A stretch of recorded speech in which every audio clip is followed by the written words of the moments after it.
Welcome to the Madroit Podcast. We bring you bite-sized marketing and sales insights to help you level up, no matter the size of your business. Tune in and answer the big question, what does marketing actually do? Hey guys, today we're going to dive right in. We're going to talk about HVAC businesses. So today, what we're going to focus on here is how marketing can make a huge impact for your HVAC business. And I'm just going to kick it over to you real quick and just say, why does marketing matter so much for folks in the HVAC industry? Absolutely. The HVAC industry is just so competitive. When people need heating and cooling services, they often search online or go with a company they've heard of before.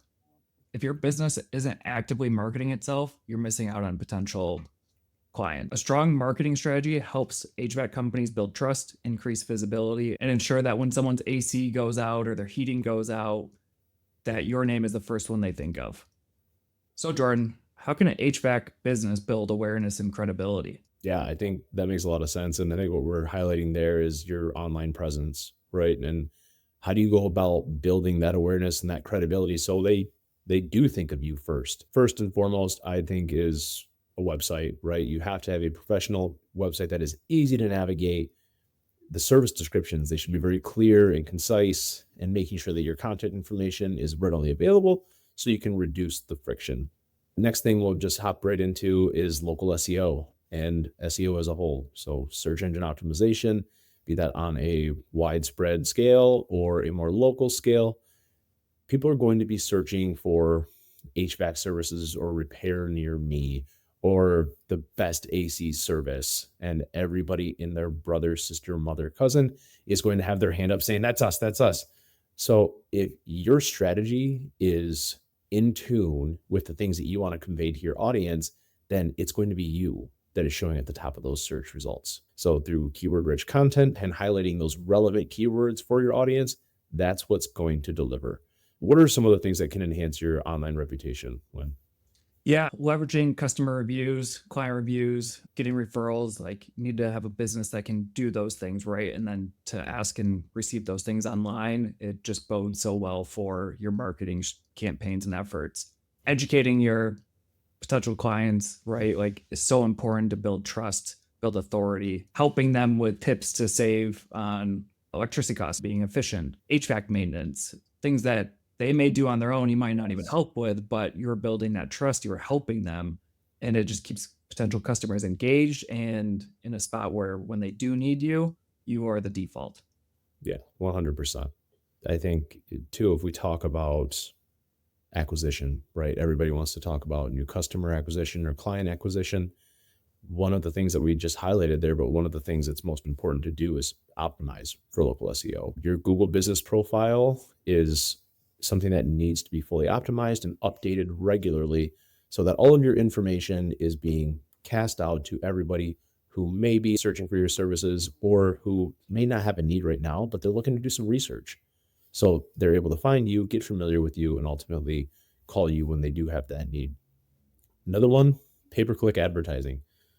The use of Google ads to target your customers for HVAC services in your area, Facebook and Instagram ads as well, to highlight a little bit more of the video or content side of things, can be very impactful to not just tell them what you do, but then show them a little bit about how you do it. And then the utilization of retargeting. So now that somebody has made their way to your website, a lot of times that's just part of the battle.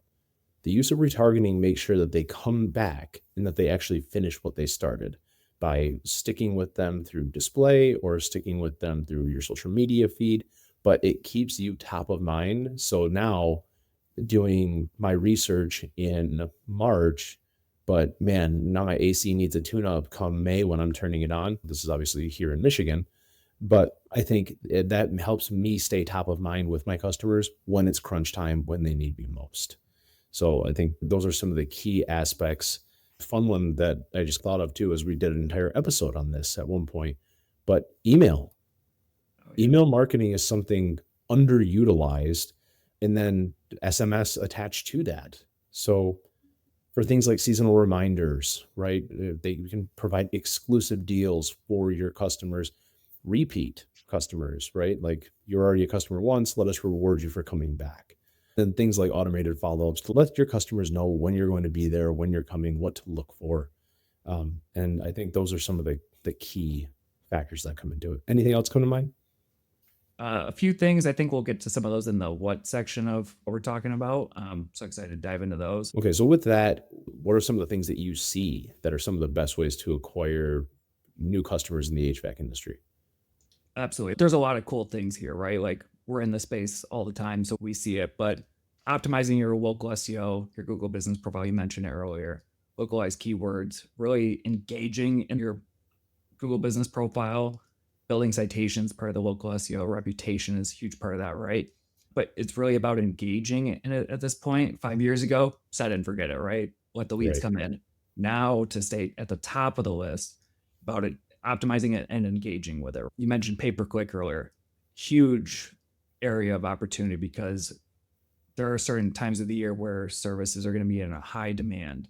So taking advantage of that with paid advertising is huge. And of course, there's competition there, but doing it the right way with Google ads and Facebook and Instagram ads, utilizing retargeting, huge opportunity to gain clients. What would you add? I think to go along with what you're talking about with paid right there is I think email and SMS are right there. And I think they're so vital when it comes to talking about seasonal maintenance reminders and when it comes to sending exclusive deals and follow-up communications. But then also reaching out to folks about a new program that you have, or if there's a referral program that you put in place or something like that. So using things like email and even pay-per-click, I think there's opportunity there to start diving into kind of analyzing what does your lead generation sales funnel look like? And how do you handle follow-ups? How do you handle if somebody has an open cart or something like that, they're trying to book on your site? So having a process built out for those things is, I think, is very beneficial. But I will say we're not going to get too far into the weeds in that on this particular episode, but Yeah. definitely something to consider, especially as your business continues to grow and as more and more leads come in and there's more opportunities generated. Oh, absolutely. Yeah. Don't want to dive too far in, like you said, but the funnel marketing and automation behind that, creating solid offers and follow up for both the potential client, but also your team to follow up with them, make it really authentic. Huge opportunity there for some higher ticket items, which is awesome. I agree. Yeah. One thing I'd add, I know you love this one, community involvement, brand awareness, right? Like it's just that personal touch that it does help. Yeah. I was going to say I'm a sucker for it, but I'm not a sucker for it. I like this a lot.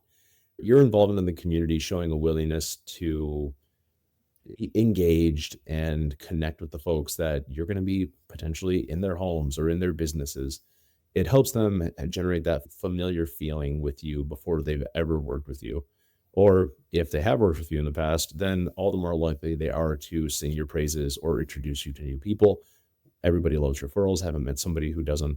So I think those are really beneficial to have. And I think as a whole, when it comes to marketing for folks in the HVAC space, we've talked in the past about how like SEO is it's like maintaining a garden, and really marketing as a whole is like maintaining a garden. Yeah, your brand awareness is like the soil, and SEO and ads can be like the seeds, and consistency with your marketing efforts is like water and sunlight.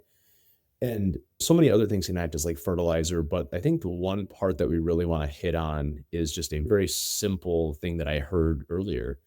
And neglect when it comes to marketing leads to weeds.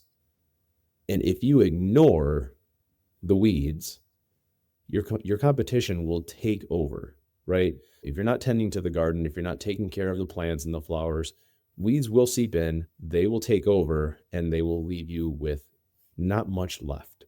Making sure that your marketing strategy is well looked after, maintained, and that there is constant care for it is a recipe to make sure that your garden will grow and flourish and be plentiful. Or if you neglect it, make sure that you're ready to get a lot of weeds. So I thought that was fun. Love it.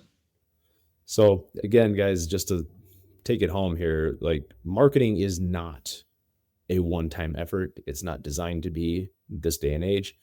It requires ongoing attention, and whether it's updating your website content, or creating engaging content consistently on social media, running digital ads, there's one constant with all of it, and it is consistency. Have a strategy, have a plan, and execute that plan on a consistent basis to ultimately achieve success. All right, friends, that is our episode for today. We certainly look forward to welcoming you to the next episode and sharing more great insights with you. That's all for this episode of the Madroit Podcast. Please make sure to like and subscribe.